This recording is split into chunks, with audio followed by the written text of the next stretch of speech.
ബഹുമാന്യരായ എല്ലാ സ്നേഹിതർക്കും ധന്യനായ കർത്താവായ യേശു ക്രിസ്തുവിൻ്റെ നാമത്തിൽ സ്നേഹാവന്ദനം.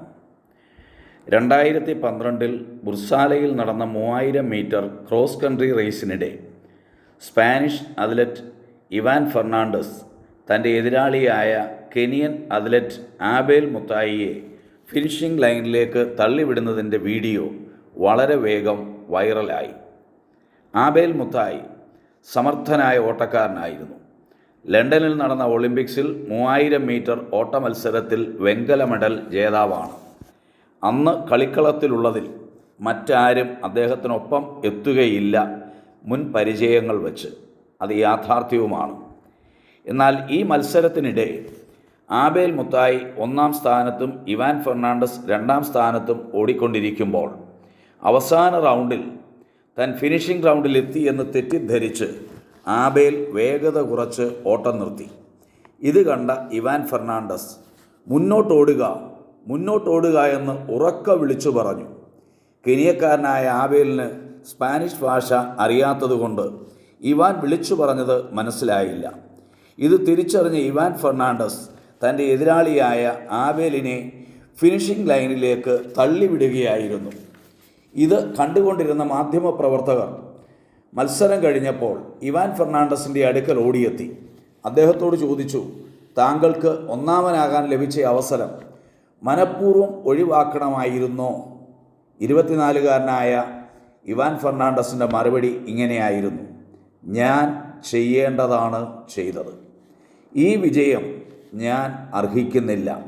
അദ്ദേഹം തുടർന്ന് പത്രക്കാരോട് ചില ചോദ്യങ്ങൾ ചോദിച്ചു. ഈ വിജയത്തിന് എന്ത് വിശേഷതയാണുള്ളത്? ഈ വിജയം ഞാൻ നേടിയാൽ എനിക്ക് അത് മാന്യത നൽകുമോ? എനിക്കർഹമല്ലാത്ത ഒരു വിജയം എൻ്റേതാക്കിയാൽ ഇത് കണ്ടുകൊണ്ടിരിക്കുന്ന എൻ്റെ അമ്മ എന്നെക്കുറിച്ച് എന്ത് വിചാരിക്കും? തലമുറകളിലേക്ക് നാം പകർന്നു കൊടുക്കുന്ന മൂല്യം എന്തായിരിക്കണം? ഒരു മൂല്യവത്തായ ജീവിതത്തിന് മറ്റുള്ളവരെ എങ്ങനെ പ്രചോദിപ്പിക്കുവാൻ നമുക്ക് കഴിയും? മറ്റുള്ളവരുടെ ബലഹീനതകൾ മുതലെടുത്ത് സ്വന്തം ജീവിതത്തിൽ നേട്ടം കൊയ്യാൻ ശ്രമിക്കുന്നവരല്ലേ നമ്മിൽ പലരും. ഓട്ടക്കളത്തിലെ തൻ്റെ എതിരാളിയുടെ അശ്രദ്ധയെ മുതലെടുത്ത് ഒന്നാമനാകാൻ ശ്രമിക്കാതെ തൻ്റെ വിശ്വസ്തതയുടെ മികവിന് ആഗോളതലത്തിൽ പ്രശംസിക്കപ്പെട്ട ഇവാൻ ഫെർണാണ്ടസ് അനയയുടെ ചോദ്യങ്ങൾ എത്ര ശ്രദ്ധേയമാണ്.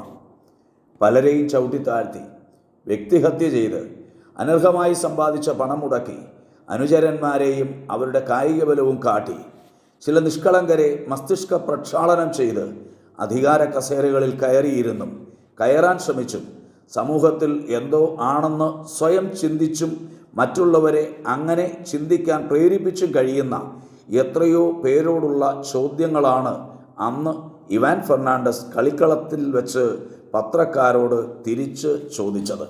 ഈ ചോദ്യങ്ങൾ ചിലരുടെയെങ്കിലും കണ്ണും കാതും ഹൃദയവും തുറപ്പിച്ചെങ്കിൽ എത്ര നന്നായിരുന്നു.